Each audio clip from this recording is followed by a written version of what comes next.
mechanical iceberg. Physics of possibility. Quantum mechanics allows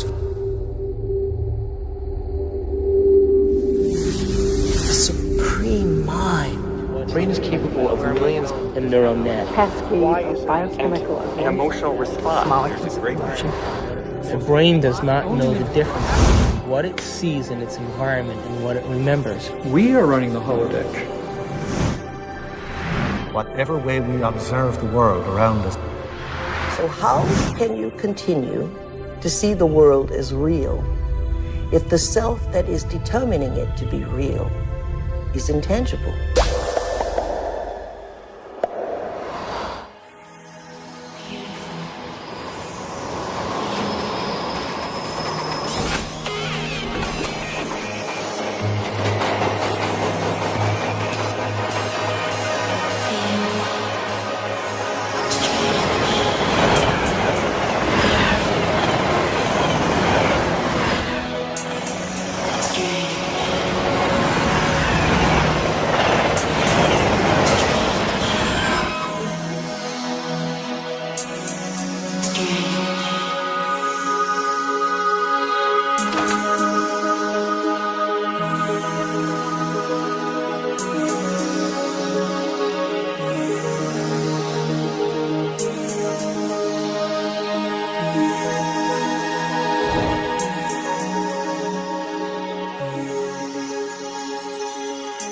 Are all realities existing simultaneously?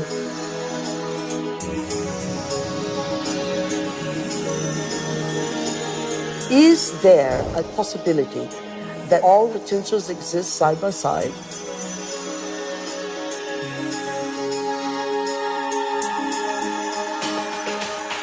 Have you ever seen yourself through the eyes of someone else that you have become?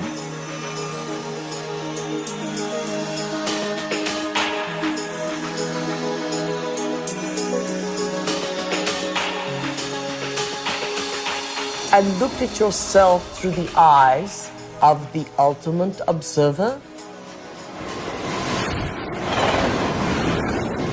Who are we? Where do we come from? What should we do? And where are we going? Why are we here? Well, that is the ultimate question, isn't it? What is reality? What I thought was unreal now, for me, seems in some ways to be more real than what I think to be real, which seems now more to be unreal. You can't explain it. And anybody who gets too lost and anybody who spends too much time trying to explain it is likely to get lost forever down the rabbit hole of mysteriousness. I think the more you look at quantum physics, the more mysterious and wondrous it becomes. Quantum physics, in very succinctly speaking, is a physics of possibilities. These are questions. These are addressing questions of how the world feels to us, of whether there's a difference between the way the world feels to us and the way it really is. Have you ever thought about what thoughts are made of? I think some of the things we're seeing with the children today is a sign that the culture is in the wrong paradigm and not appreciating the power of thought. Every age, every generation has its built-in assumptions that the world is flat, or that the world is round, etc. There are hundreds of hidden assumptions, things we take for granted that may or may not be true. Of course, in the vast majority of cases, historically, these things aren't true. So presumably, if history is any guide, much about what we take for granted about the world simply isn't true. But we're locked into these precepts without even knowing it oftentimes. That's a paradox. Modern materialism strips people of the need to feel responsible. And often enough, so does religion. But I think if you take quantum mechanics seriously enough, it puts the responsibility squarely in your lap, and it doesn't give answers that are clear-cut and comforting. It says, yes, the world is a very big place. It's very mysterious. Mechanism is not the answer, but I'm not going to tell you what the answer is, because you're old enough to decide for yourself. everyone a mystery? Is everyone an enigma? They most certainly are. Asking yourself these deeper questions opens up new ways of being in the world. It brings in a breath of fresh air. It makes life more joyful. The real trick to life is not to be in the know, but be in the mystery.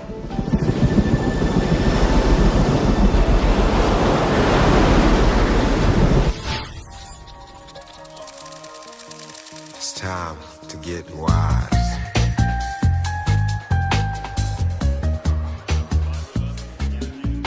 Why do we keep recreating the same reality? Why do we keep having the same relationships? Why do we keep getting the same jobs over and over again?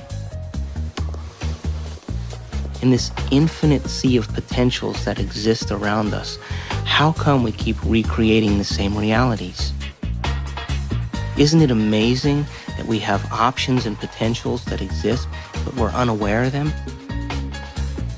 Is it possible that we're so conditioned to our daily lives, so conditioned to the way we create our lives, that we buy the idea that we have no control at all?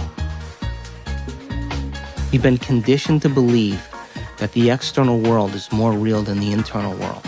This new model of science says just the opposite.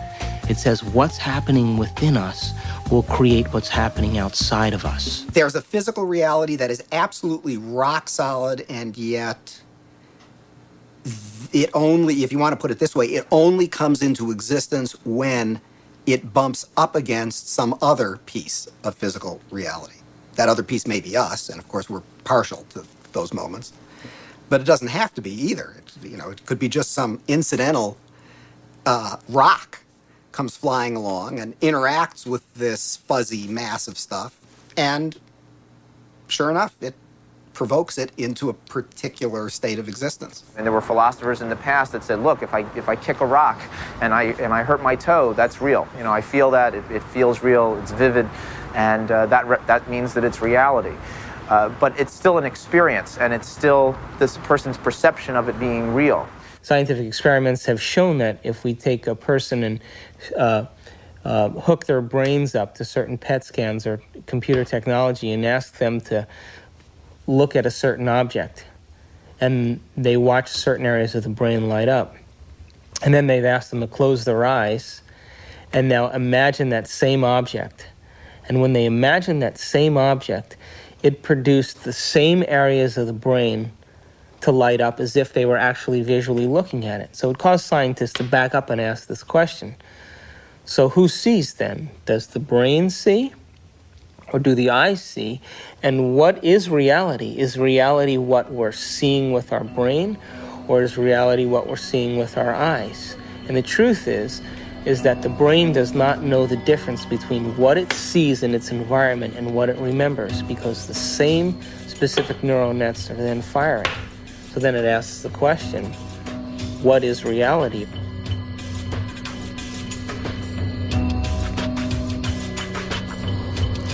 We're bombarded by huge amounts of information, and it's coming into our body, and we're processing it, coming in through our sense organs. It's percolating up, and at each step we're eliminating information, and finally what is bubbling up to consciousness is the one that's the most self-serving. The brain processes 400 billion bits of information a second, but we're only aware of 2,000 of those. But our awareness of those 2,000 bits of information are just about the environment, our body, and about time.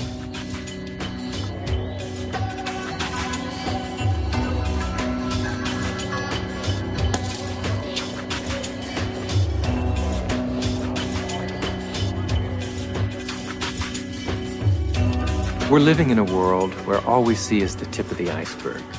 The classical tip of an immense quantum mechanical iceberg. Hey, wow! You got a lot of shots to develop? No. Oh, bummer. Well, I'll catch you later.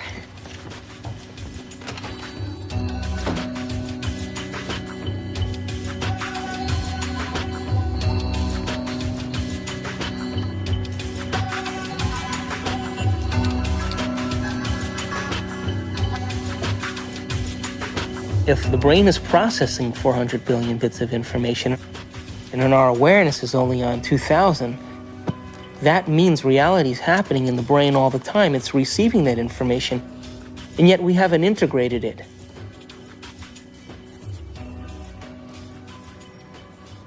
The eyes are like the lens, but the tape that's really seeing is the back of the brain. It's called the visual cortex. It's right back here. It's like this camera and it's tape. Did you know that the brain imprints what it has the ability to see? Now, this is important. For example, this camera is seeing a lot more around me than what is here, because it has no objection and no judgment.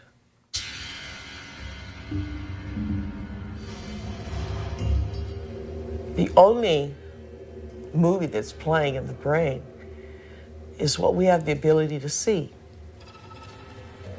So is it possible our eyes, our cameras see more than what our brain has the ability to consciously project? Well, the way our brain is wired up, we only see what we believe is possible. We match patterns that already exist within ourselves through conditioning. So a wonderful story that I believe is true is that when the Indians, the Native American Indians on the Caribbean islands, saw Columbus's ships approaching, they couldn't see them at all because it was so unlike anything they had ever seen before. They couldn't see it.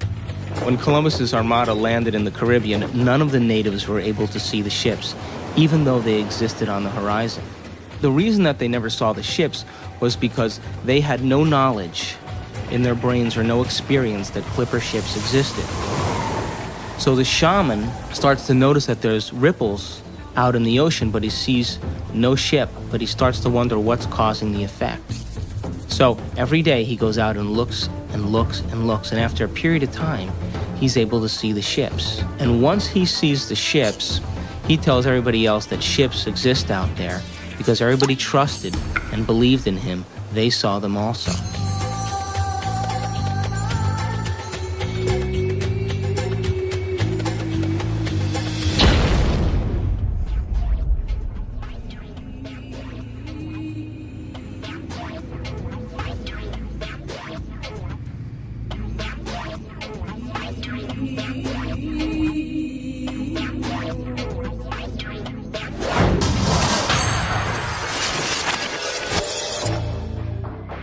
We create reality. We're reality-producing machines. We create the effects of reality all the time. We always perceive something after reflection in the mirror of memory. As far as whether or not we're just living in a big holodeck or not, it's a question that we don't necessarily have a good answer to. I think this is a big philosophical problem that we have to deal with in terms of what science can say about our world, because we are always the observer in science. So we are still always constrained by what is ultimately coming into the human brain that allows us to see and perceive the things that we do. So it is conceivable that all of this really is just a great illusion that we have no way of really getting outside of to see what is really out there. Your brain doesn't know the difference between what's taking place out there and what's taking place in here. There is no out there, independent of what's going on in here.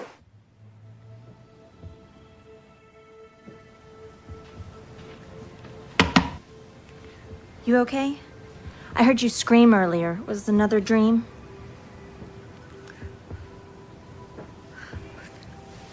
You were an Indian, watching Columbus's ship materialize out of thin air. Wow. And this medicine man kept hitting you. Cool. Hey, maybe it was a past life or a parallel reality or a future life. Get weird. Or maybe that dream was trying to tell you the truth. I guess it just depends on what you think is real. Maybe you should try different anxiety pills. My pills are fine, okay? Thank you. I have to go get dressed.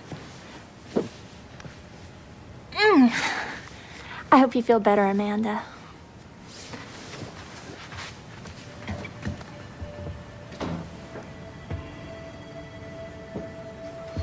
God, Amanda, du bist such an asshole.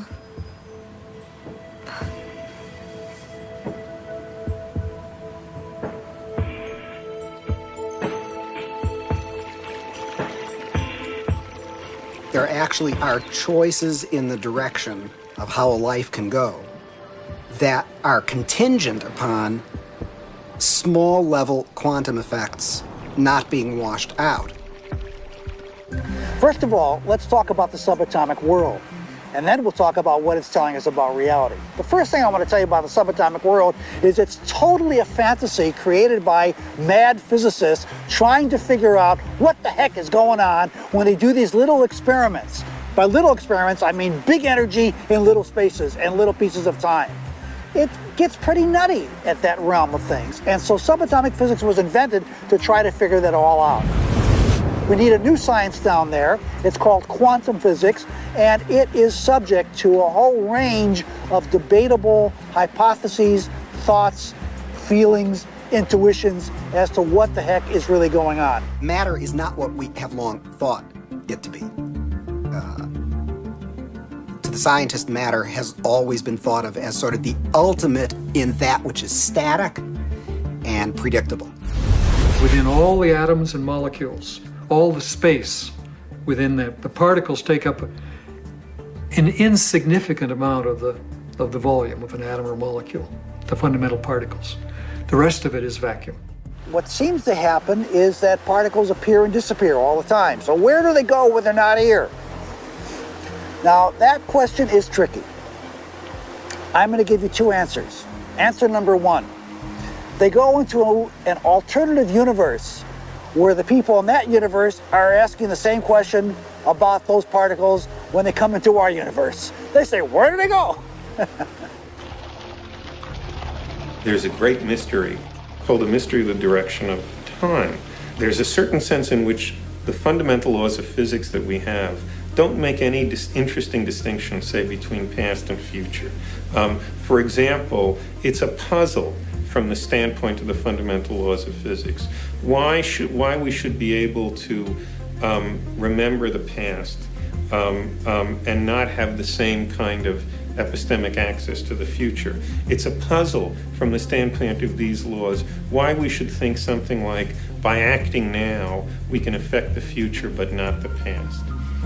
These things, that we have a different kind of epistemic access to the past and the future, that we have a different kind of control by acting now over the future than we do over the past.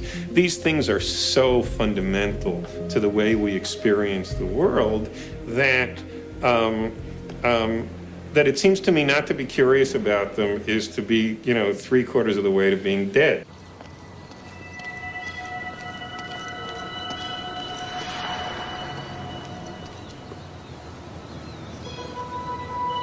Want to shoot some hoops?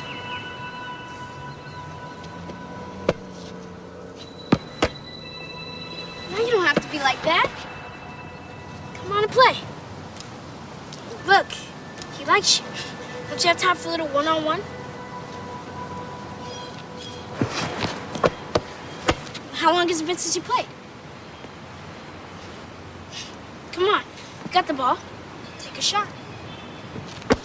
No, my lady, not from there. It's out of bounds. Gotta be on the court to be in play.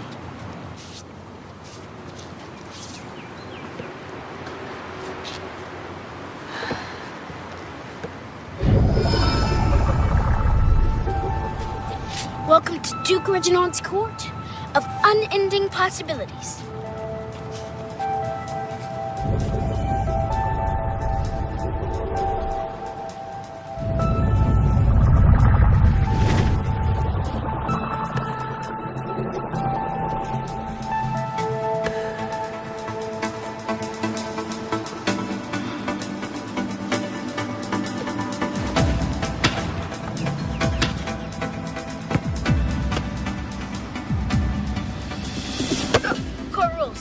Gotta sink the last one.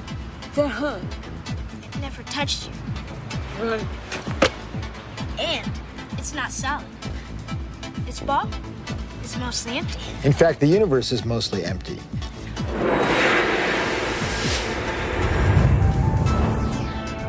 We like to think of space as empty and matter as solid.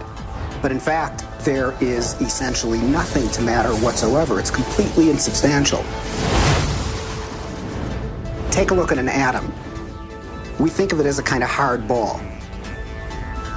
Then we say, oh, well, no, not really. It's this little tiny point of really dense matter right at the center, surrounded by a kind of fluffy probability cloud of electrons popping in and out of existence. But then it turns out that that's not even right. Even the nucleus, which we think of as so dense, pops in and out of existence just as readily as the electrons do.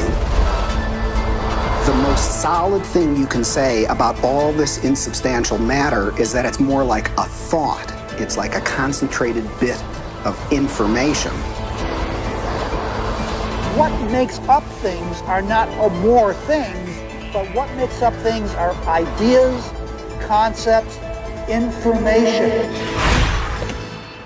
And like I said, it never touches.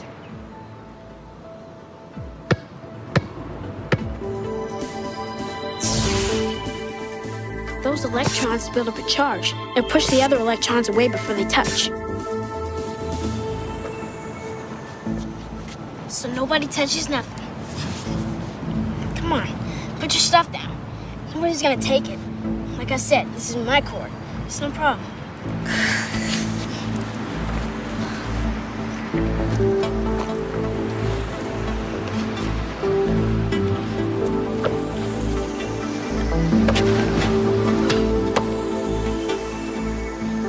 How long has it been? I blink. It's only in conscious experience that it seems that we move forward in time. In quantum theory, you can also go backwards in time. You can always go back in time.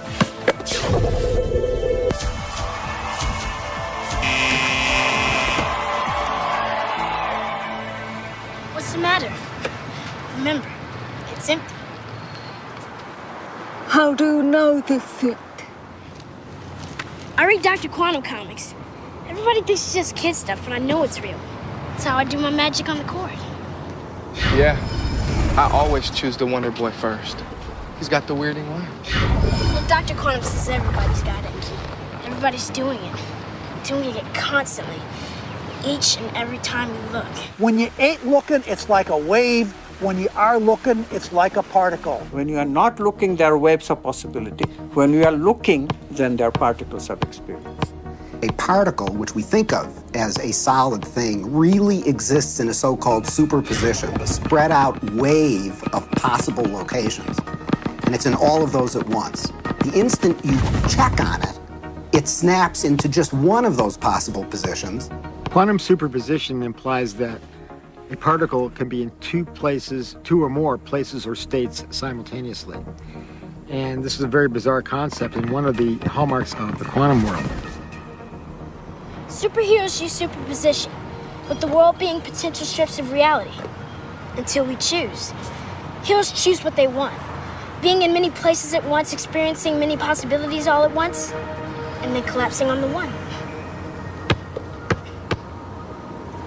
The question is, how far down the rabbit hole do you want to go?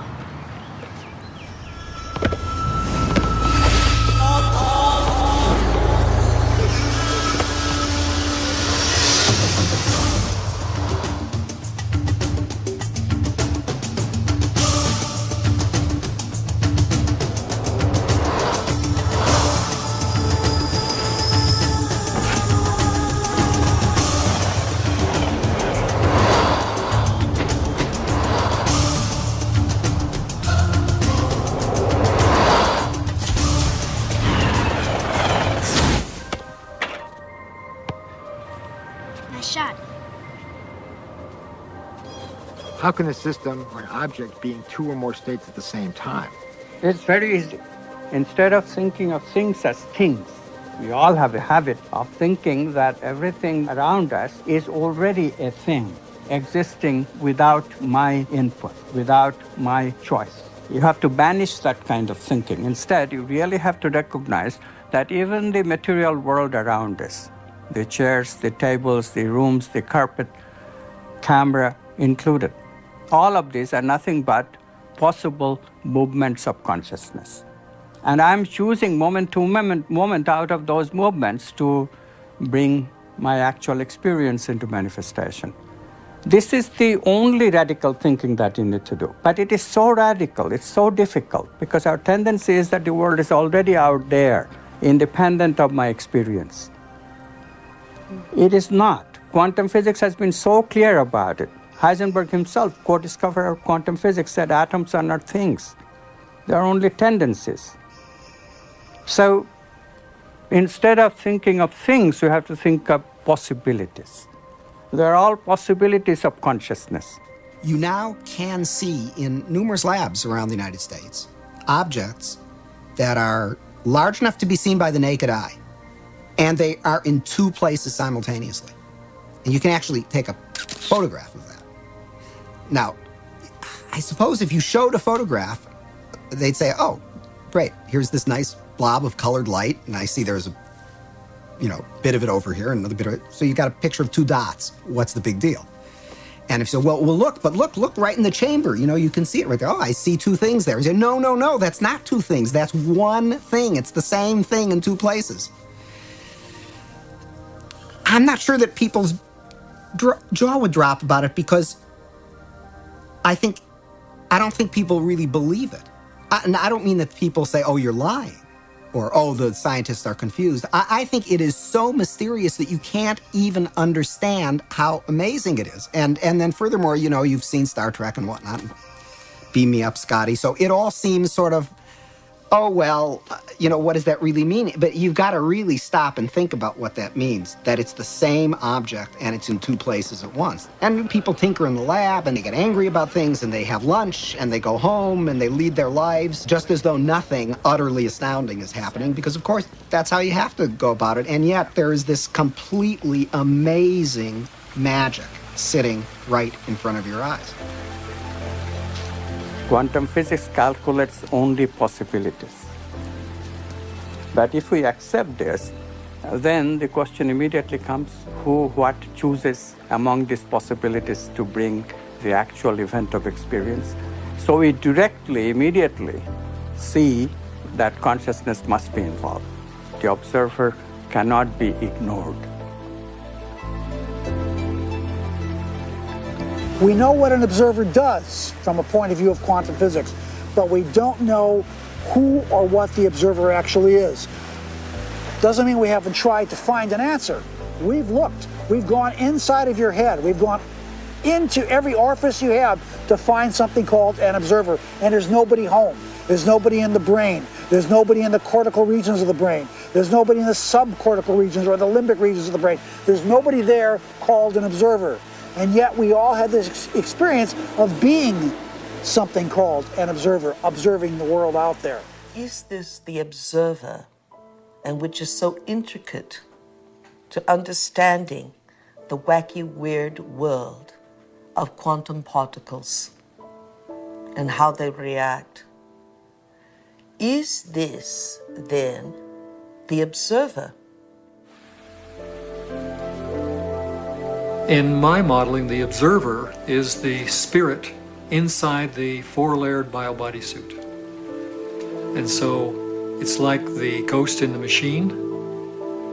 It is the consciousness that's driving the vehicle. And it is observing the surround. The four layers of the bio-body suit have all kinds of sensory systems to pick up signatures from the surround.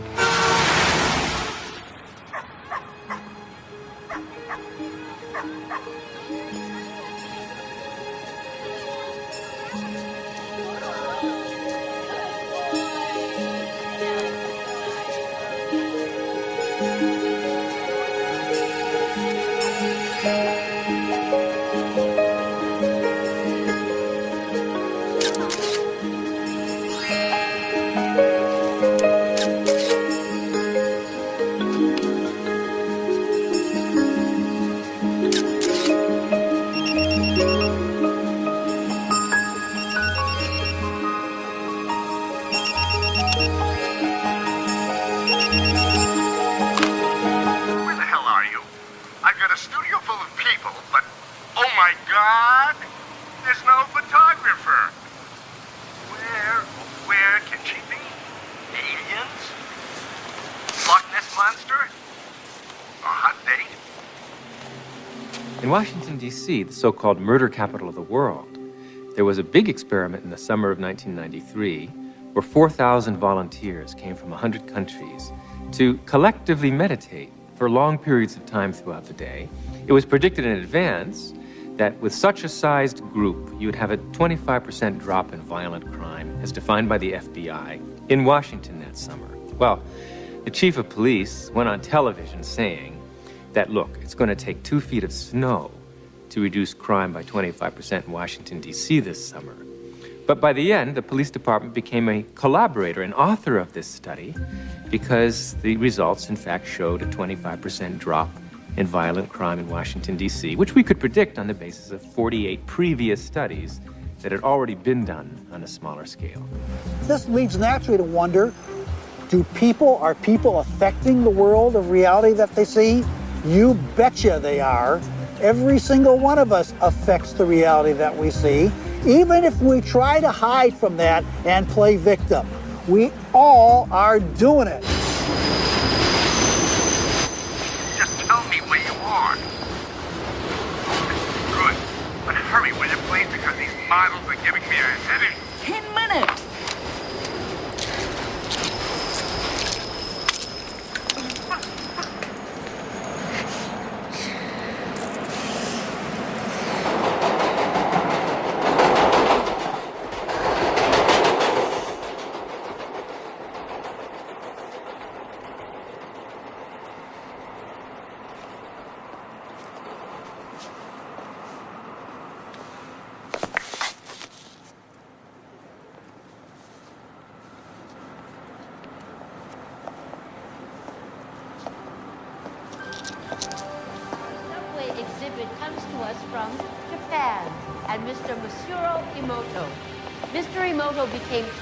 Interested in the molecular structure of water and what affects it.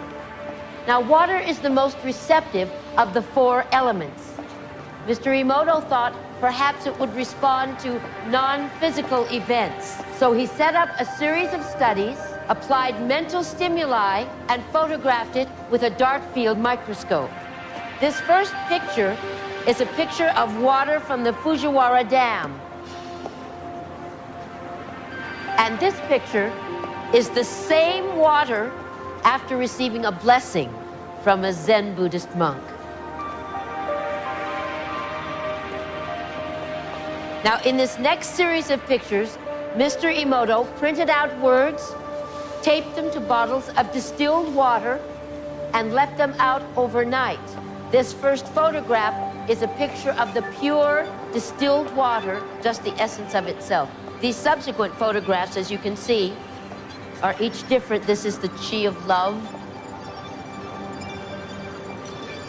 And we move along here to thank you. And you can see where he taped that to this bottle here. But if you read Japanese, you already knew that. Now, Mr. Emoto speaks of the thought or intent being the driving force in all of this. The science of how that actually affects the molecules is unknown, except to the water molecules, of course.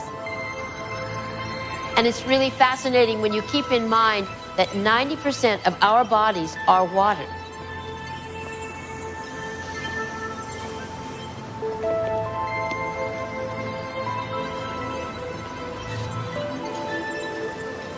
Makes you wonder, doesn't it? If thoughts can do that to water, imagine what our thoughts can do to us.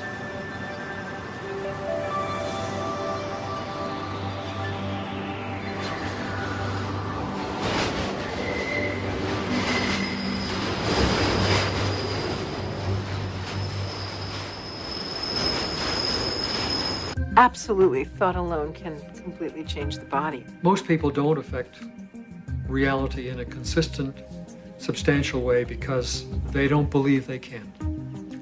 They write an intention and then they erase it because they think that's silly. I mean, I can't do that. and then they write it again, and then they erase it. So time average, it's a very small effect. And it really comes down to the fact that they believe they can't do it. If you accept with every rudiment of your being that you will walk on water, will it happen? Yes, it will. But you know, it's like positive thinking. It's a wonderful idea, positive thinking. But what it usually means is that I have a little smear of positive thinking covering a whole mass of negative thinking. So thinking positive is not really thinking positive, it's just disguising the negative thinking that we have. When we think of things, then we make the reality more concrete than it is. And that's where we become stuck. We become stuck in the sameness of reality. Because if reality is concrete, obviously I'm insignificant. I cannot really change it. But if reality is my possibility of consciousness itself, then immediately comes the question of how can I change it? How can I make it better? How can I make it happier? You see how we are extending the image of ourselves? In the old thinking, I cannot change anything because I don't have any role at all in reality. Reality is already there. It's material objects moving in their own way from deterministic laws. And mathematics determines what they will do in a given situation. I, the experiencer, have no role at all.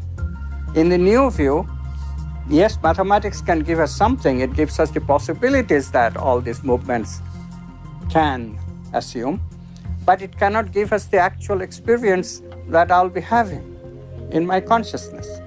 I choose that experience. And therefore, literally, I create my own reality. It may sound like a tremendous bombastic claim by some new agey without any understanding of physics whatsoever, but really quantum physics is telling us that.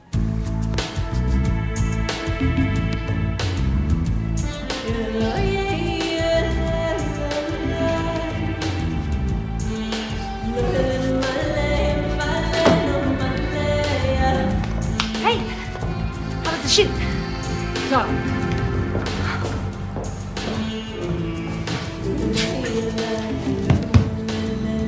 Your boss called. He's worried about you.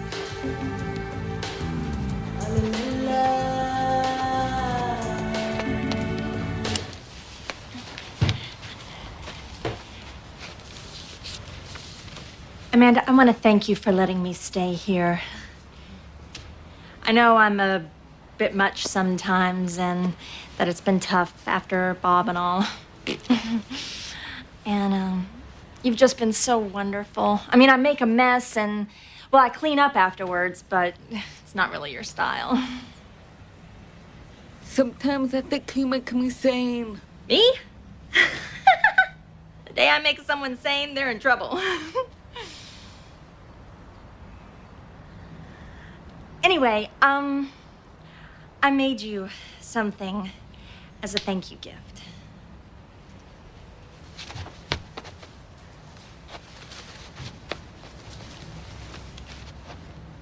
Open it.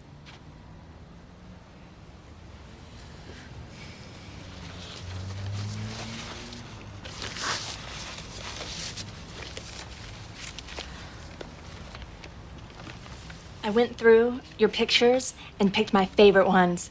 And it took me forever because there's so many good ones.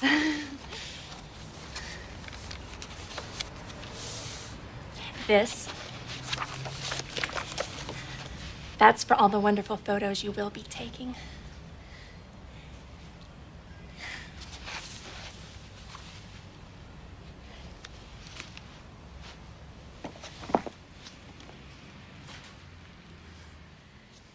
Oh. I've had a strange day.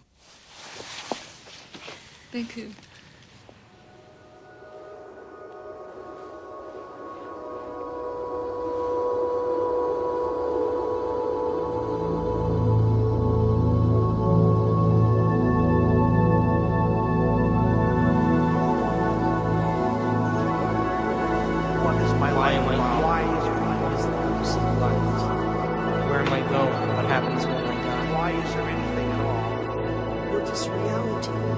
It makes you wonder, doesn't it?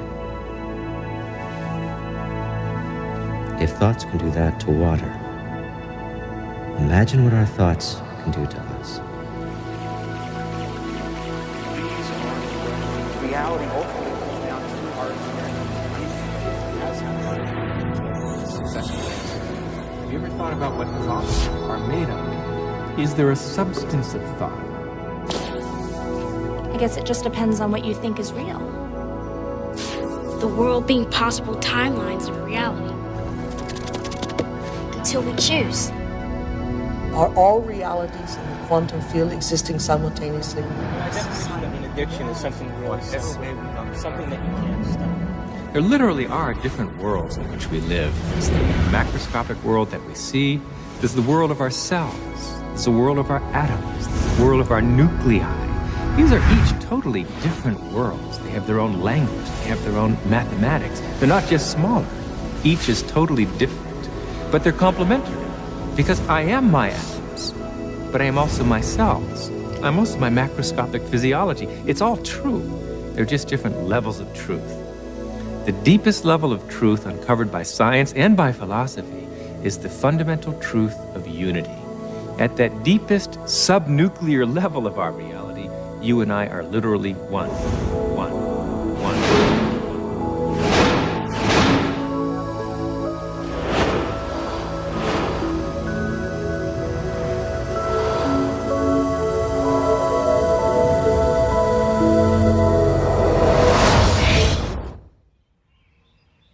I wake up in the morning and I consciously create my day the way I want it to happen. Now, sometimes, because my mind is examining all the things that I need to get done, it takes me a little bit to settle down and get to the point of where I'm actually intentionally creating my day. But here's the thing, when I create my day, and out of nowhere, little things happen that are so unexplainable, I know that they are the process or the result of my creation. And the more I do that, the more I build a neural net in my brain that I accept that that's possible. It gives me the power and the incentive to do it the next day. In addiction, we have a supreme, beautiful opportunity to decipher the difference between our intangibility of our nobleness of character and the day-to-day business of how that character is revealed in a three-dimensional world through our bodies.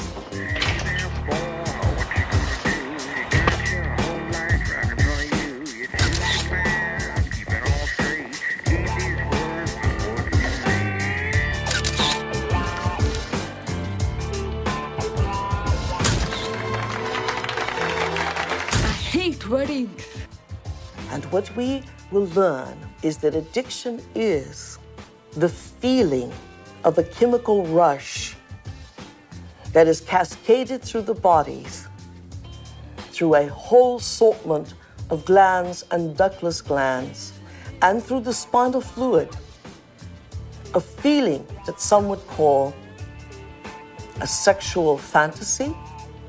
It only takes one sexual fantasy for a man to have a hard-on. In other words, it only takes one thought here for a man to have an erection in his member. And yet, there was nothing outside of him that gave him that. It was what was within him that gave him that. Oh, hey, Amanda, I didn't know you were there. Guilty. A wedding. Come on, blink. This is a good assignment, if you'd see it that way. What to see? I do. They did. Oh, God, Amanda. I mean, you live in your past. I mean, everything with you is about what happened. You hate churches, you hate weddings, you hate guys. And I want you to go scope it out. Don't need to. I got money there. I know. I took the pictures, remember? You got too many memories clouding your vision. Oh, Amanda, you know you're the best technical photographer I have. And I want to have some great pictures. You know what? You need a good Polish wedding. And watch out for those good Catholic boys, huh? You mean the priest? Come on, get out of here. Bye. When I was younger, I had lots of ideas about what God was. And now I realize I'm not conscious enough to truly understand what that concept means. That I am at one with the great being that made me and brought me here and that formed the galaxies and the universes, etc. How did that get taken out of religion? It was not hard.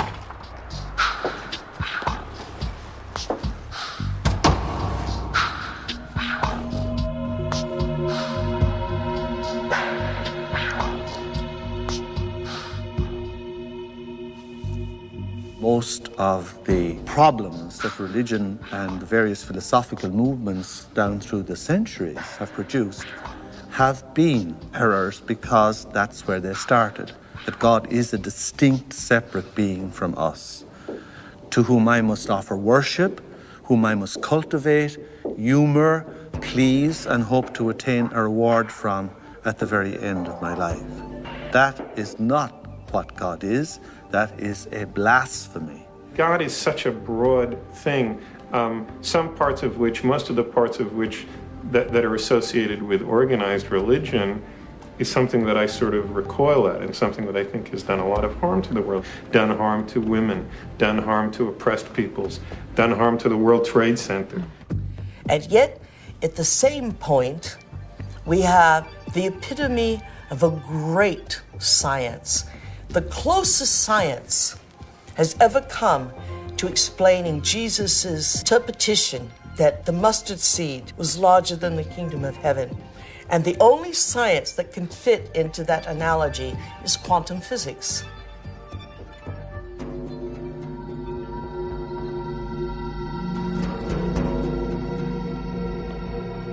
Now, we have great technology, from anti-gravity magnets and magnetic fields of zero-point energy. We have all that, and we still have this ugly, superstitious, backwater concept of God.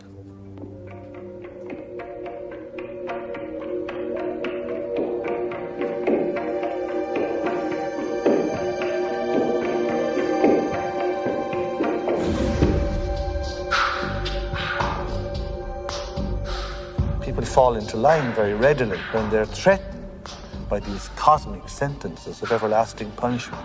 But this is not how God is. And once you start to question the traditional images, caricatures of God, people feel you're an agnostic or an atheist or a subverter of the social order. God must be greater than the greatest of human weaknesses, and indeed, the greatness of human skill. That God must even transcend a most remarkable to emulate nature in its absolute splendor. How can any man or woman sin against such a greatness of mind? How can any one little carbon unit on Earth, in the backwaters of, indeed, the Milky Way, the boondocks, betray God Almighty? That is impossible. The height of arrogance is the height of control of those who create God in their own image.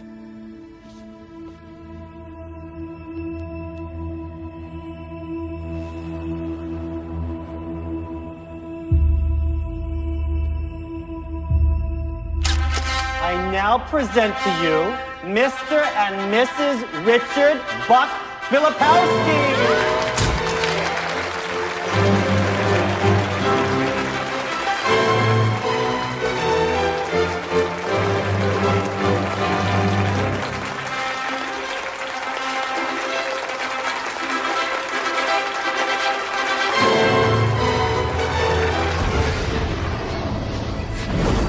Brain, when it fires its thoughts, is likened unto the landscape of a thundercloud.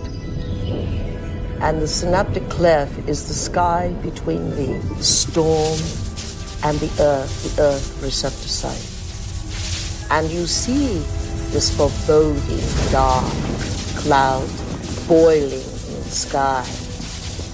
And you see electrical impulses moving through it, veins of electric light, and then you see it hit the ground. The brain looks like a thunderstorm when it is presenting a coherent thought. So no one has ever seen the thought. What they do see in neurophysics is that they see a storm raging around different quadrants of the brain. Those are areas that are mapped in the body and what the person must be responding to. A holographic image. Rage, murder, hate, compassion, love. The brain does not know the difference between what it sees in its environment and what it remembers, because the same specific neural nets are then firing. The brain is made up of tiny nerve cells called neurons. These neurons have tiny branches that reach out and connect to other neurons to form a neural net. Each place where they connect is integrated into a thought or a memory. Now, the brain builds up all its concepts by the law of associative memory. For example, ideas, thoughts, and feelings are all constructed and interconnected in this neural net, and all have a possible relationship with one another. The concept and the feeling of love, for instance, is stored in this vast neural net. But we build the concept of love from many other different ideas. Some people have love connected to disappointment. When they think about love, they experience the memory of pain, sorrow, anger, and even rage. Rage may be linked to hurt, which may be linked to a specific person, which then is connected back to love. We build up models of how we see the world outside of us. And the more information that we have, the more we refine our model one way or another. And what we ultimately do is tell ourselves a story about what the outside world is. Any information that we process, any information that we take in from the environment is always colored by the experiences that we've had and an emotional response that we're having to what we're bringing in. Who is in the driver's seat when we control our emotions or we respond to our emotions? We know physiologically that nerve cells that fire together wire together. If you practice something over and over again, those nerve cells have a long-term relationship.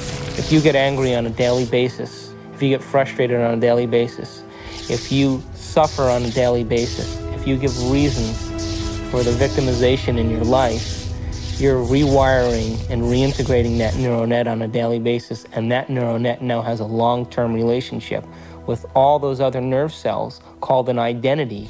We also know that nerve cells that don't fire together no longer wire together. They lose their long-term relationship because every time we interrupt the thought process that produces a chemical response in the body, every time we interrupt it, those nerve cells that are connected to each other start breaking the long-term relationship. When we start interrupting and observing, not by stimulus and response and that automatic reaction, but by observing the effects it takes, then we are no longer the body, mind, conscious, emotional person that's responding to its environment as if it is automatic.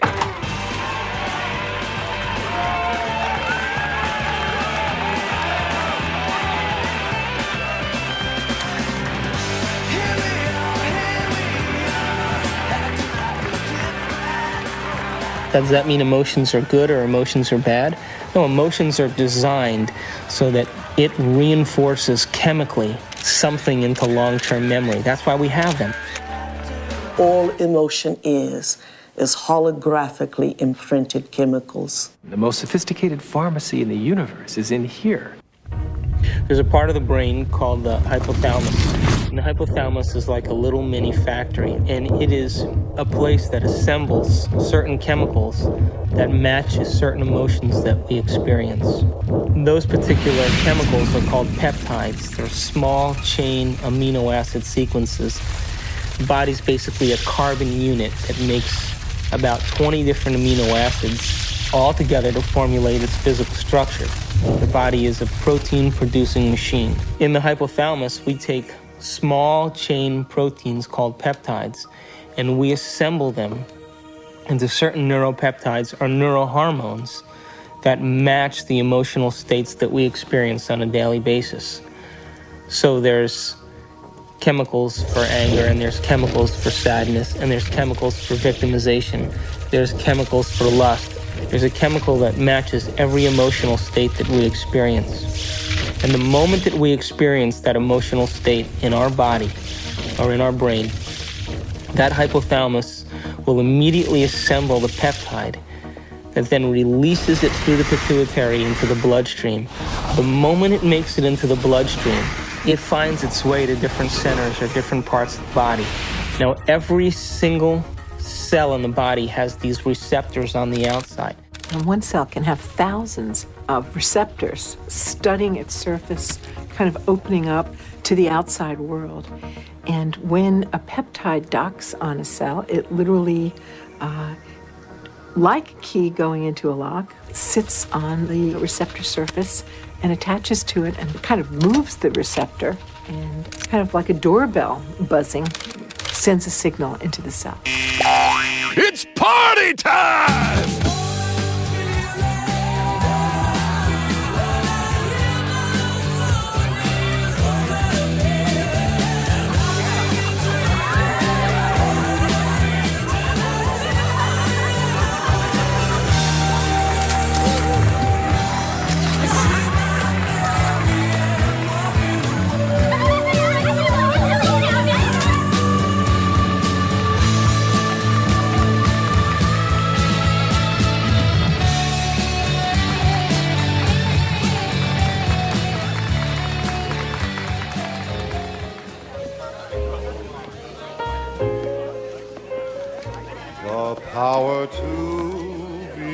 What happens in adulthood is that most of us who've had our glitches along the way are operating in an emotionally detached place, or we're operating as if today were yesterday.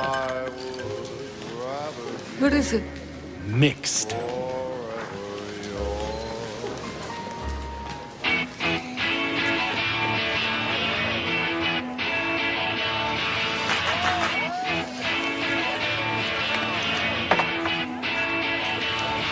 In either the disconnected place or the overly emotional reactive place, because they've gone to an earlier time in reality, the person is not operating as an integrated whole.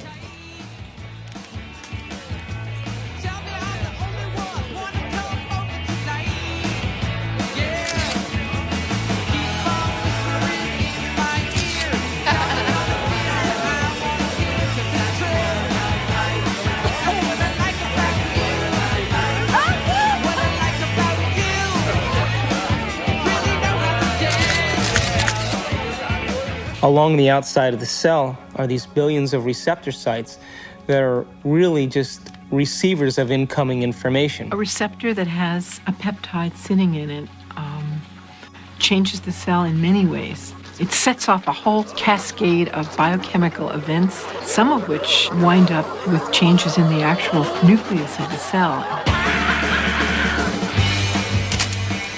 Hi, when I grew up, I want to become a photographer just like you. Oh.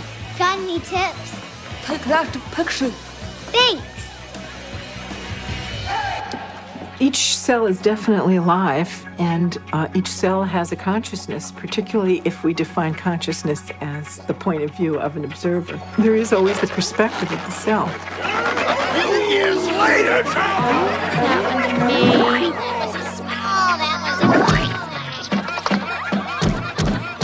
In fact, the cell is the smallest unit of consciousness in the body. I'm hungry. I'm hungry.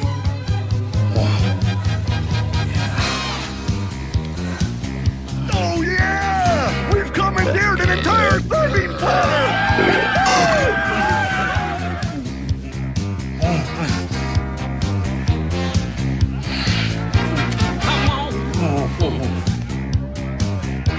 Yeah, keep it coming, keep it coming! Yeah!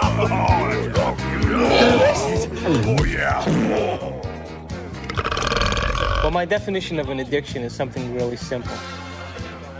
Something that you can't stop.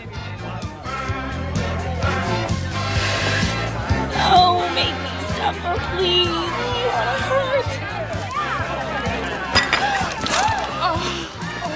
We bring to ourselves situations that will fulfill the biochemical craving of the cells of our body by creating situations that meet our chemical needs. It always happens to me. Every day. An addict will always need a little bit more in order to get a rush or a high of what they're looking for chemically. Don't tell me to calm down. You're always bossing me around. So my definition really means that if you can't control your emotional state, you must be addicted to it. Oh, I knew this was gonna happen. That's not what we agreed upon. You're not going to screw me. Read the contract, You dear. won't do anything about it, so I No, will. no, ma'am. Don't dip your half-eaten shrimp back into the cocktail sauce. Screw you and your health codes. I am the bride's sister. I'll stick my ass in the cocktail sauce if I damn well please. Come on. I want you to get out there and serve and make sure everybody has a full glass. Fun, fun, fun. Listen, you won't do anything about it, so You are not your sandwich. Just like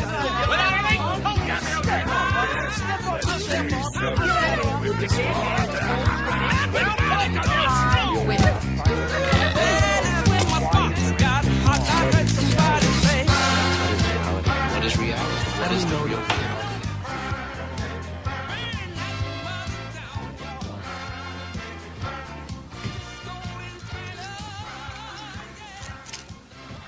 So how can anyone really say they're in love with a specific person, for example? They're only in love with the anticipation of the emotions they're addicted to. Because the same person could fall out of favor the next week by not complying. My goodness, doesn't that change the landscape of our emotional outlook on personal needs and identities?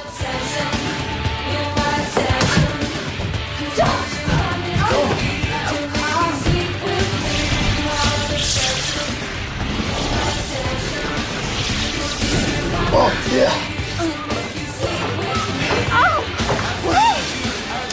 Come here.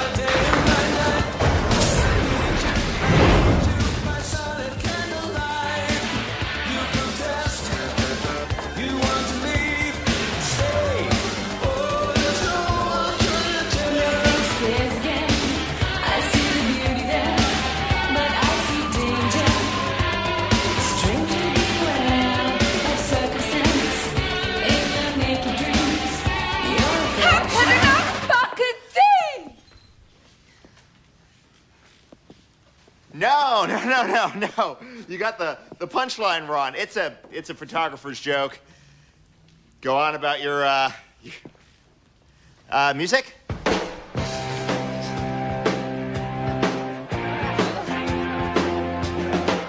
Are you okay? Right, I'm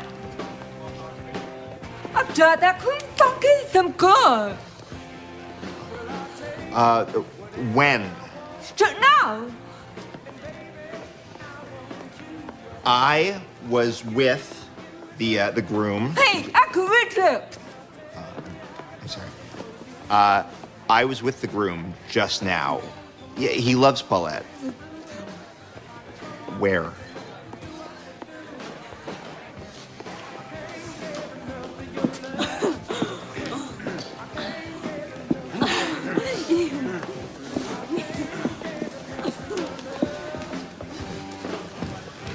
Polacks, they all look the same in a tux. You're not Polish. Hi. Thanks. Here. This will help.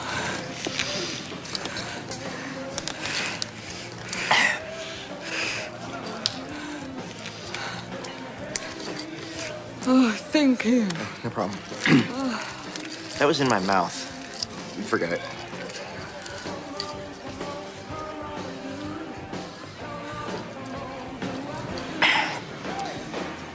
So, what's your name? Elliot. Hi. Yeah. It's I'm Amanda. Hey, Amanda. I should have asked you what your name. You photograph a lot of weddings? Yeah, I hate it. I'm doing the thing again with my hands. I'm sorry. We are emotions, and emotions are us. Again, I can't separate emotions. When you consider that every aspect of your digestion, every sphincter that opens and closes, every group of cells that come in for nourishment and then moves out to heal something or repair something. Those are all under the influence of the molecules of emotion. I mean, it's this total buzz. So you ask if emotions are bad. Emotions are not bad. They're life. They color the richness of our experience. It's our addiction that's the problem. The thing that most people don't realize is that when they understand that they are addicted to emotions... Another drink? It's not just psychological. It's biochemical. Think about this. Heroin uses the same receptor mechanisms on the cells that our emotional chemicals use. It's easy to see then that if we can be addicted to heroin, then we can be addicted to any neuropeptide, any emotion. To the groom! To the groom. Woo!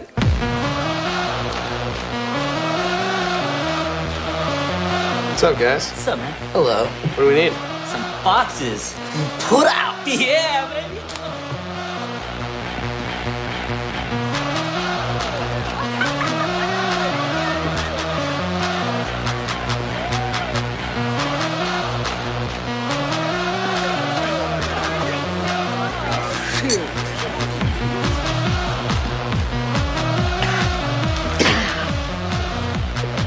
So.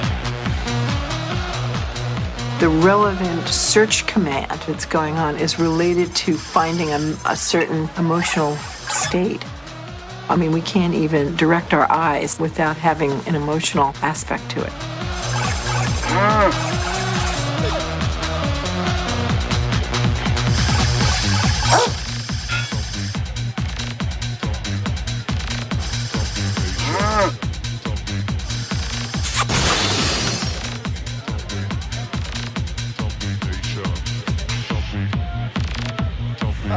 Oh, gosh.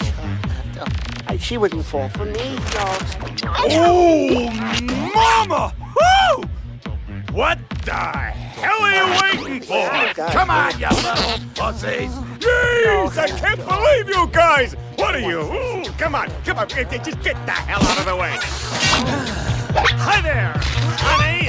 Come on, baby, you know you want it. Oh, don't give me that look.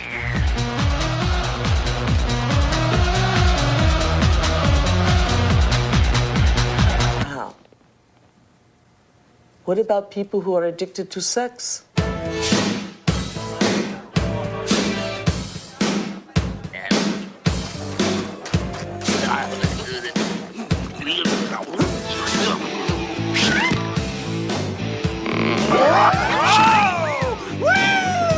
Hello there, big boy.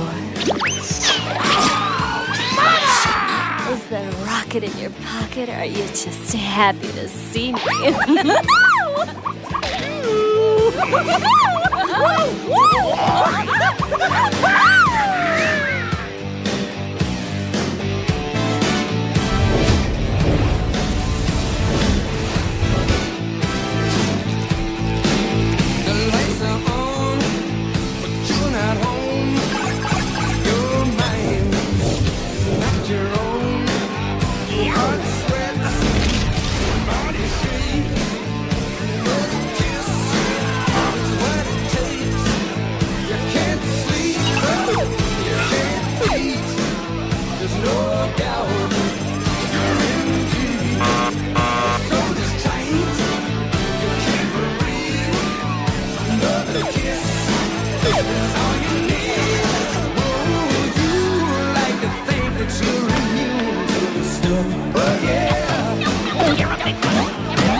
I want to hear some touch anything, all right? It's very expensive equipment, all right?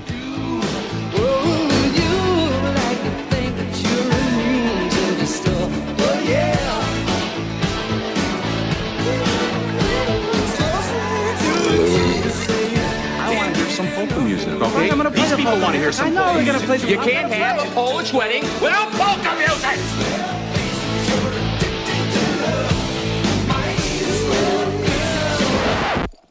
No, would you leave it alone? Keep your Hey, fucking hands how can you have a Polish wedding without any fucking Polish Keep music? your fucking hands off my equipment, man!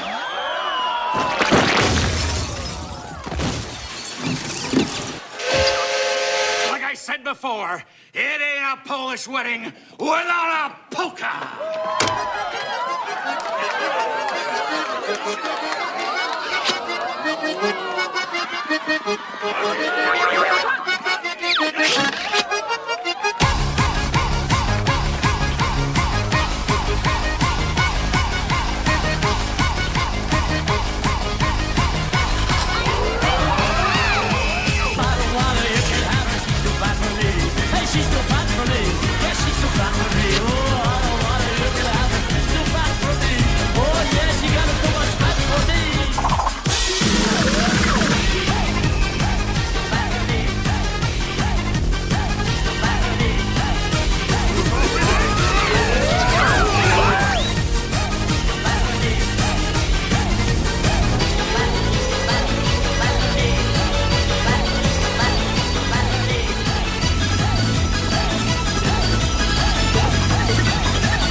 Our mind literally creates our body. So it all starts in the cell.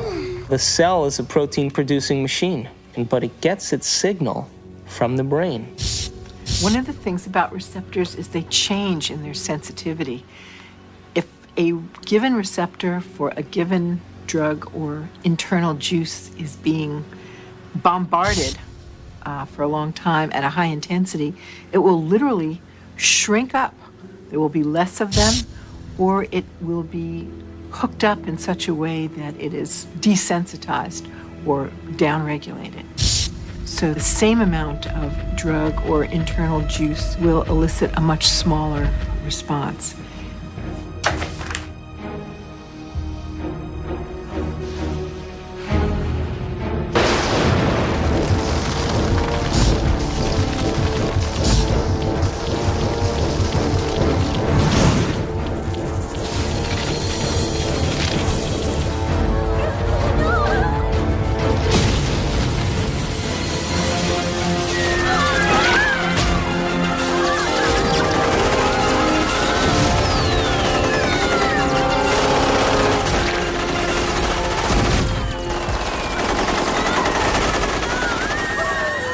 if we're bombarding the cell with the same attitude and the same chemistry over and over again on a daily basis, when that cell finally decides to divide, when it produces a sister cell or a daughter cell, that next cell will have more receptor sites for those particular emotional neuropeptides and less receptor sites for vitamins, minerals, nutrients, fluid exchange, or even the release of waste products or toxins. Now, all aging is a result of improper protein production. What happens when we age? Our skin loses elasticity. Well, elastin is a protein. What happens to our enzymes? We don't digest as well. What happens to our synovial fluid? Those are proteins. They become brittle and stiff. What happens to our bones? They become thin. So all aging is a result of improper protein production. So then the question arises, does it really matter what we eat? And does nutrition really have an effect if the cell doesn't even have the receptor sites after 20 years of emotional abuse to even receive or to let in the nutrients that are necessary for its health?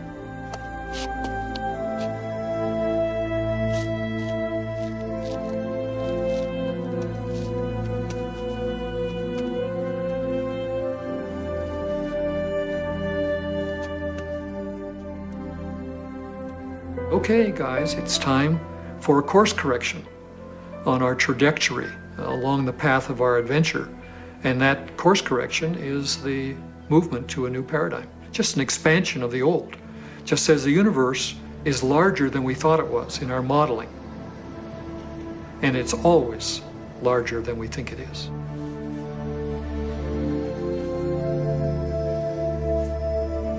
I hate you.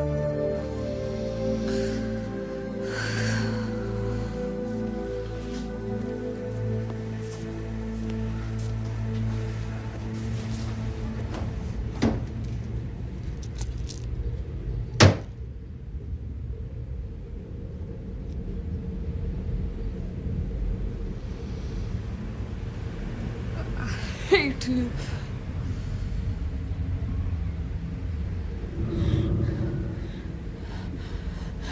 You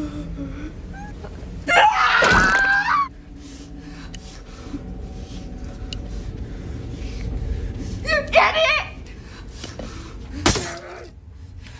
You suck! Look at you! You're fat!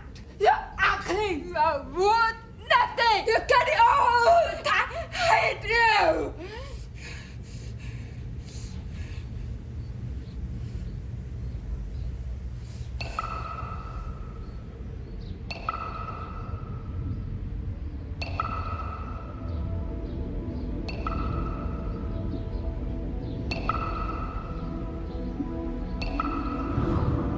It makes you wonder, doesn't it? If thoughts can do that to water, imagine what our thoughts can do to us.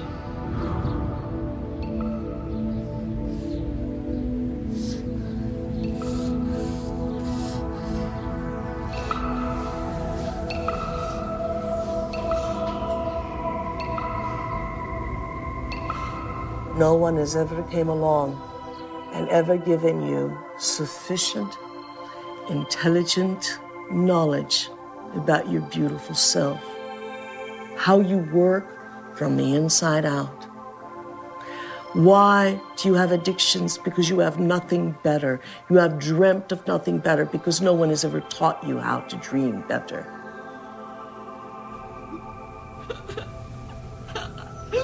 Do I think that you are bad? I don't think you're bad. Do I think you're good? I don't think you're good either. I think you're God.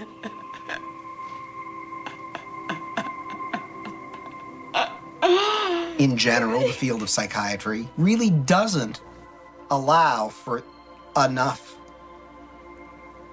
freedom of action on people's part, meaning an awful lot of problems, not all of them to be sure, but an awful lot of problems that get labeled as psychological problems really amount to people making rotten choices. And they ought to be instructed to make different ones. Can I? Wow. Borrow some toothpaste?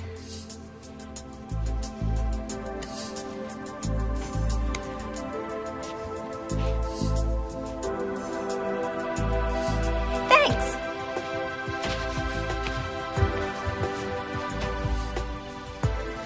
When I talk about we disappearing, I don't mean that we physically disappear. What I mean is that we move out of the area of the brain that has to do with our personality, that has to do with our association to people, our association to places, our association to things and times and events. We don't exist in the associative centers in our brain that reaffirms our identity and reaffirms our personality. For the average person in the world who lives life and considers their life boring or uninspiring is because they've made no attempt to gain knowledge and information that will inspire them. They're so hypnotized by their environment through the media, through television, through people living and creating ideals that everybody struggles to become, that no one can actually become in terms of physical appearance and definitions of beauty and valor that are all illusions, that most people surrender and live their life in mediocrity. And they may live that life, and the soul may never really, their desire may never really rise to the surface, so they may want to be something else. But if it does rise to the surface, and they ask themselves if there is something more, or why am I here? What is the purpose of life? Where am I going? What happens when I die? They start to ask those questions. They start to flirt and interact with the perception that they may be having a nervous breakdown. And in reality, what they're doing is that their old concepts of how they viewed their life in the world start to fall apart.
We're in completely new territory in our brain.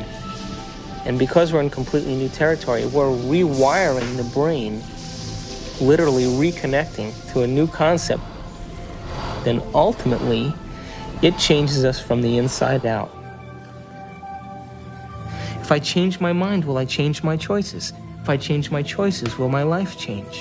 Why can't I change? What am I addicted to? What will I lose that I'm chemically attached to? And what person, place, thing, time, or event that I'm chemically attached to that I don't want to lose because I may have to experience the chemical withdrawal from that? Hence the human drama.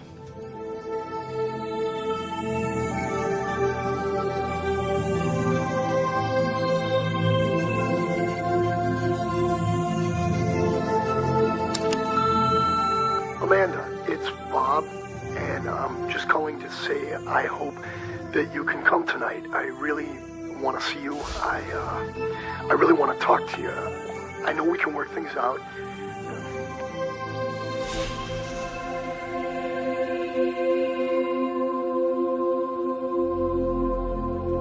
It's the only planet in the Milky Way that has habitation that is steeped in enormous subjugation of religion.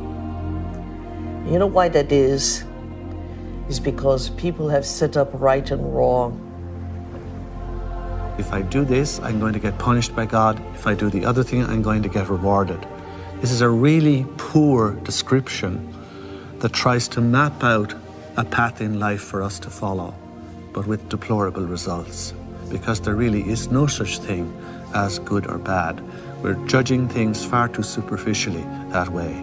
Does that mean you're in favor of sin and licentiousness and depravity? No. It simply means that you need to improve your expression and understanding of what you're dealing with here. There are things that I do, and I know they'll evolve me. There are other things that will not evolve me.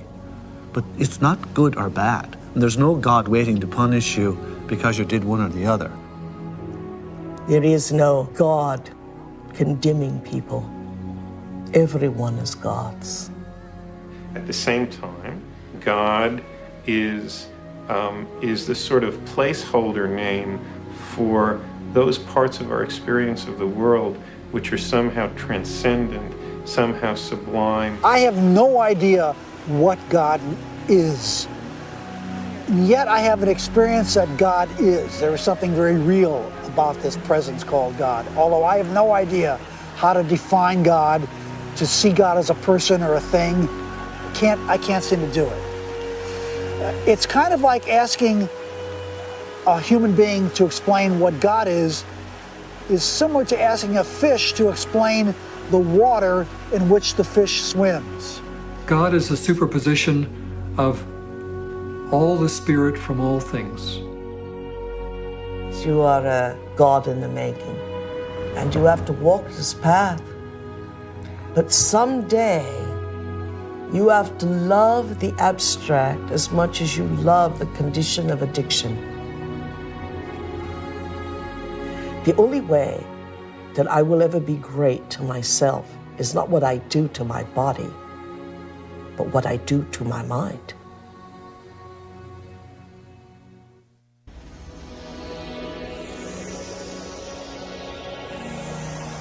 So if we're consciously designing our destiny, and if we're consciously, from a spiritual standpoint, throwing in with the idea that our thoughts can affect our reality or affect our life, because reality equals life, then I have this little pact that I have when I create my day. I say I'm taking this time to create my day, and I'm infecting the quantum field. Now, if is in fact the observers watching me the whole time that I'm doing this, and there is a spiritual aspect to myself, then show me a sign today that you paid attention to any one of these things that I created, and bring them in a way that I won't expect. So I'm as surprised at my ability to be able to experience these things and make it so that I have no doubt that it's come from you.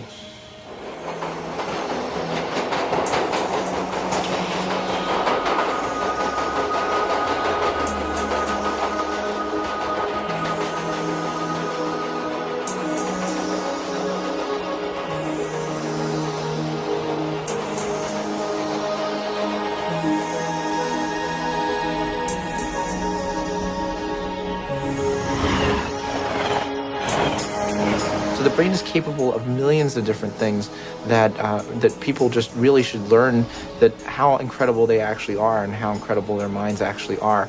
And that not only do they have this unbelievable thing within their head that can do so many things for them and can help us learn and can actually change and adapt, and it can make us something better than what we actually are, and it can actually help us to transcend ourselves.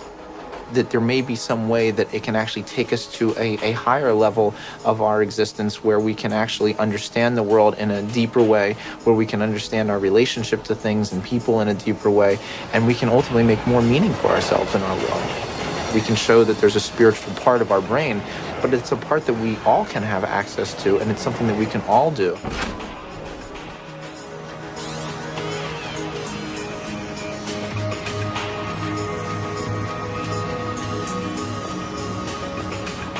We have to formulate what we want and be so concentrated on it and so focused on it and have so much of our awareness of it that we lose track of ourselves.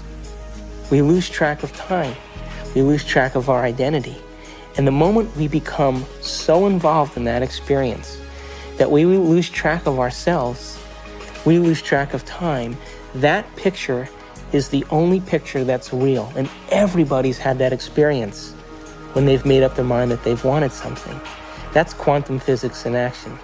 That's manifesting reality. That's the observer in full effect. Your consciousness influences others around you. It influences material properties. It influences your future. You are co-creating your future.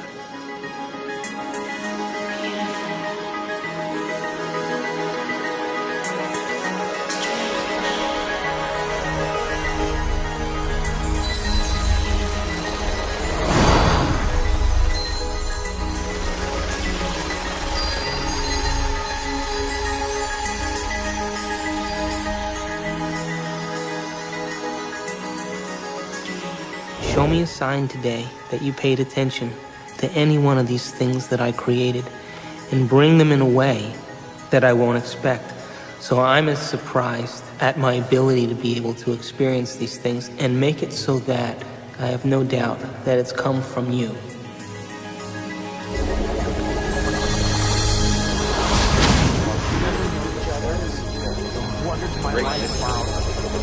Consciousness is related to something fundamental.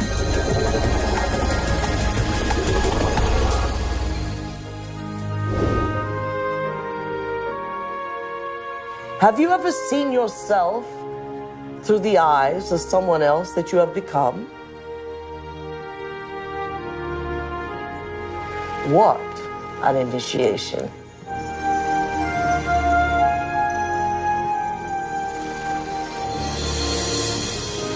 Have you ever stopped for a moment and looked at yourself through the eyes of the ultimate observer?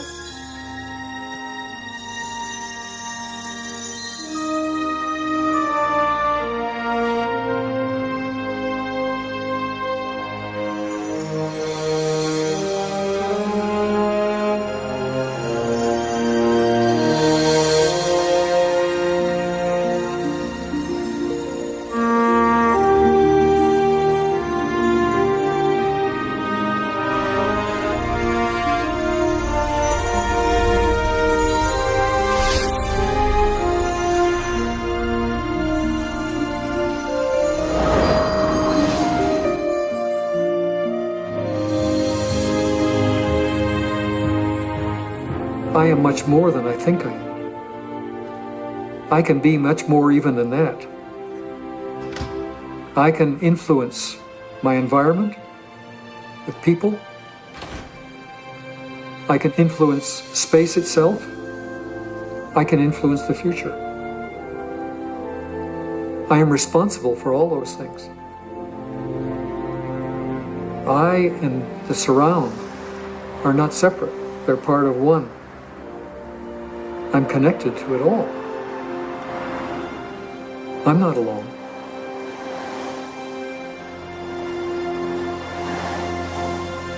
Knowing that there's this interconnectedness of the universe, that we are all interconnected and that we are connected to the universe at its fundamental level, I think is as good an explanation for spirituality as there is.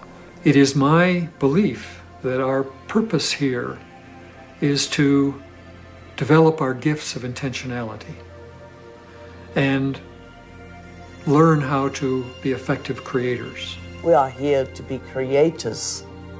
We are here to infiltrate space with ideas and mansions of thought.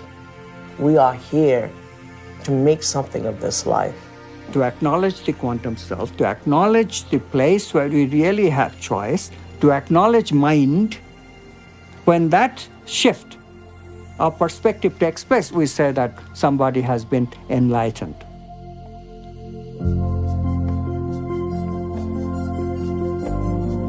Quantum mechanics allows for the intangible phenomenon of freedom to be woven into human nature. Quantum physics, very succinctly speaking, is a physics of possibilities. It opens fundamentally the question of whose possibilities and who chooses from these possibilities to give us the actual event of experience. the only answer that is satisfactory, both logically and meaningfully, is the answer that consciousness is the ground of all being. We must pursue knowledge without any interference of our addictions.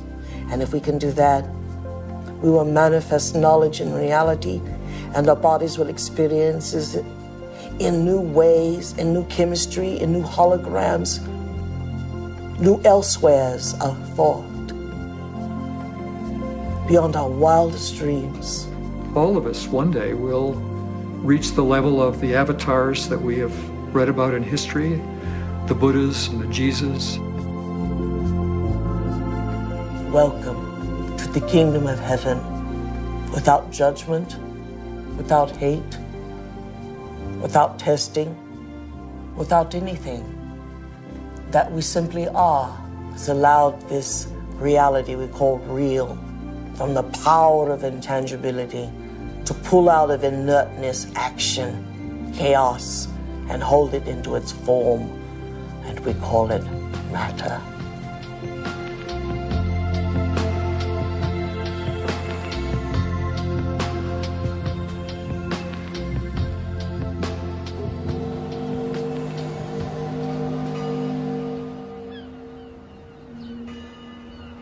How can we measure the effects? We get to live our life and see then if somewhere in our lives something's changed. And then if it has changed, we become the scientists to our life, which is the whole reason why we're here.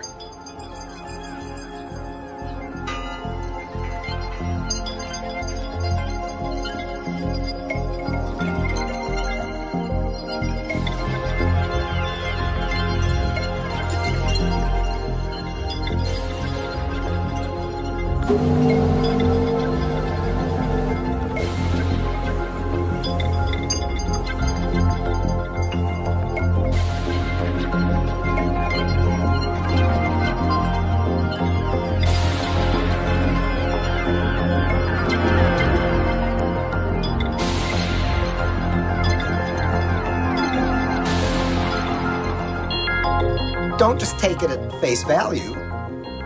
Test it out and see whether it's true.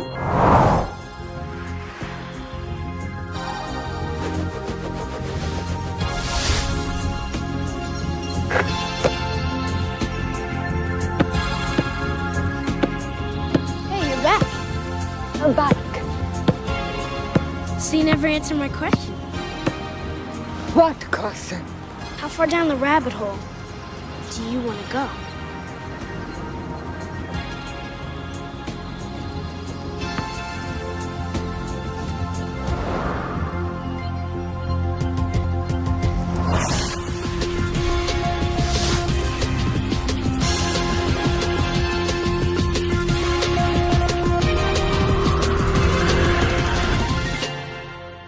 Ponder that for a while.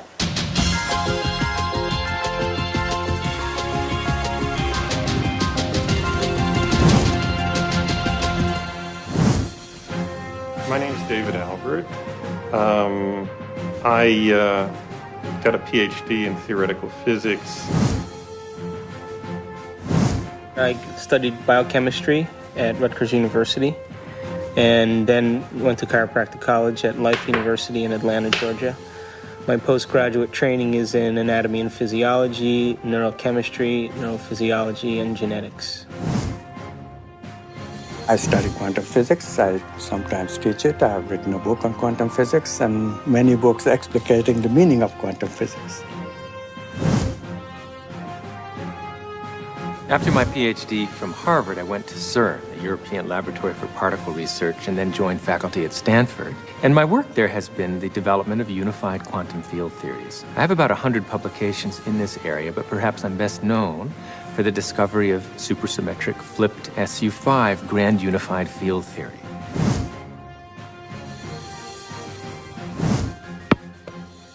I make my living as an anesthesiologist, and every day as I put my patients to sleep, I kind of wonder where they go and why they're there in the first place. And that's one of the reasons that attracted me to anesthesia and the study of consciousness.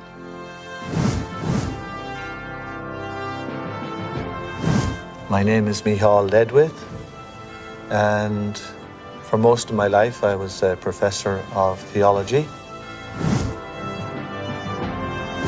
I'm Dr. Daniel Monti. I'm a physician with specialty training in psychiatry and human behavior. I'm on the full-time faculty at the Jefferson Medical College. I actually got very interested in studying this whole topic of the brain and spirituality because it had to do with a lot of the questions that I was asking ever since I was a child about reality and how we understood truth and what was real. And as I grew up and as I realized that while spirituality was, in some senses, a very important part of trying to find those answers, science also was a very crucial part. And I was ultimately looking for some way of bringing those two forces together.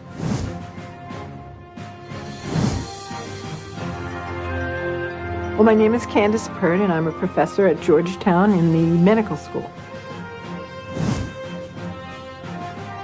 Here we are actually filming great thinkers. Everyone in this room is a great thinker. Now that we got them thinking, that's always a trick, isn't it?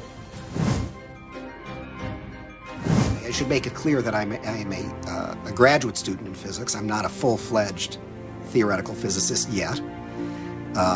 But if fortune smiles on me and I continue to work like a dog on my problem sets and exams and whatnot, eventually what I hope to do with this is to apply fundamental quantum theory to quantum information processing. So I decided, well, if I gave up being department chairman, and if I gave up all my professional committees, and I gave up all my government committees, I would have a block of time that I could put to work. Of course, I give up all my power positions, but you have to sacrifice something. I had to keep my day job because my family needed to be fed.